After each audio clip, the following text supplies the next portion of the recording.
8h15, vous êtes sur RMC. Tiens, encore avant de prendre Jean-Éric Brana, tiens, bon, on va le prendre tout de suite, Jean-Éric Brana. Ensuite, nous serons avec Antoine, qui est chef de cuisine à Lyon. Jean-Éric, bonjour. Bonjour Jacques. Un maître de conférence à l'Université de Paris 2, spécialiste des États-Unis.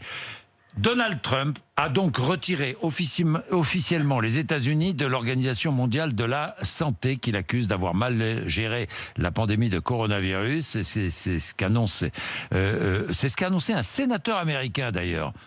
Pourquoi un sénateur américain, Jean-Éric Brana ? Alors, parce que ce sénateur est en charge de la commission des affaires étrangères et que c'est eux qui ont reçu cette notification de la part du président des États-Unis. Le président ne peut pas le faire seul, il doit avertir le Congrès. Et donc, il a suivi cette procédure-là et ce sénateur a aussitôt tweeté la nouvelle sur les réseaux sociaux. Bien, où en est Trump ? Plus de 130 000 morts aux États-Unis. Où en est Trump en ce moment ? Dites-moi, Jean-Éric. Trump en est dans le déni. Pour lui, la pandémie est terminée et tout va bien aux États-Unis. Il explique que 99% des cas ne sont pas graves. Il oublie bien sûr les séquelles qu'il peut y avoir. Il oublie que ça continue aux États-Unis très fortement, puisque dans le sud des États-Unis, la pandémie fait des ravages. Il ne faut pas l'oublier. Et aujourd'hui, il y a plus de morts aux États-Unis, dans le sud des États-Unis, qu'il n'y en avait au mois de mai. Mais pour le président américain, qui regarde l'ensemble des chiffres, il préfère regarder cela et essayer de jouer l'optimisme, pensant que ça va doper sa cote, alors que pour l'instant, c'est plutôt le contraire. Il faut dire, les Américains sont toujours dans la peur de cette pandémie. Nous, en France, on l'a un peu oublié, on est passé un peu à autre chose, mais les Américains sont toujours très fortement dedans.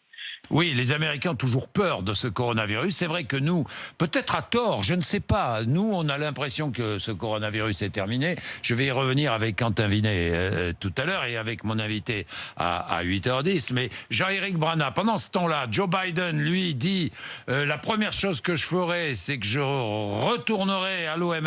Les États-Unis réintégreront l'OMS. Joe Biden, qui se montre peu et qui se montre toujours masqué, c'est quoi ? C'est la volonté d'être totalement à l'opposé de Trump. C'est la volonté d'abord de montrer qu'il respecte les scientifiques et qu'il écoute les scientifiques et qu'il montre là-dessus une humilité vis-à-vis de ce dossier qui, je crois, sied complètement à son rôle. En effet, vous venez de le dire vous-même, je ne sais pas, quand vous en parliez. Et je crois qu'on en est encore tous là. On ne sait pas ce qui va se passer parce que, il faut quand même le dire, ça nous dépasse un petit peu tous. Alors, il y a des débats très virulents, notamment les mêmes qu'en France, sur la chloroquine, sur est-ce qu'il y aura un vaccin ou pas, est-ce que tout le monde va en mourir, à quel âge, etc. Même est-ce qu'il faut repartir à l'école pour les enfants. Les débats sont les mêmes, dans les mêmes termes, et Joe Biden, lui, est très en retrait vis-à-vis de tout cela. Par contre, il a présenté un plan aussi pour lutter contre la pandémie, et il l'a annoncé hier en disant au président des États-Unis, mais n'attendez pas que je sois président, faites-le tout de suite, car ce qu'on reproche à Donald Trump, c'est bien cette gestion par l'absence, dans le déni total, et là-dessus il y a une vraie différence de comportement entre Joe Biden et Donald Trump. Jean-Éric Brana, j'ai une dernière question. Aujourd'hui, où en sont les sondages ?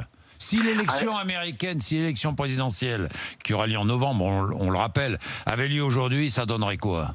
Alors, ce sera un carnage pour Donald Trump si c'était aujourd'hui, et c'est bien pour cela d'ailleurs qu'il y a cette décision de retrait de l'OMS, en désignant l'OMS comme responsable de cette pandémie, avec la Chine d'ailleurs, ils ne sont pas tout seuls dans la tête de Donald Trump, mais c'est vrai que les sondages aujourd'hui sont très mauvais, et pire que ça pour Donald Trump, les seniors aujourd'hui voteraient majoritairement pour Joe Biden.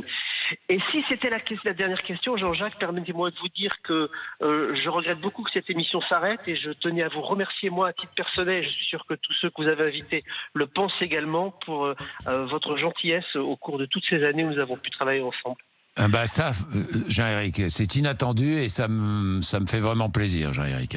Vraiment, mais vous continuerez à intervenir évidemment sur l'antenne d'RMC. Merci beaucoup et je vous écouterai. Merci beaucoup, Jean-Éric Brana. Merci. Merci.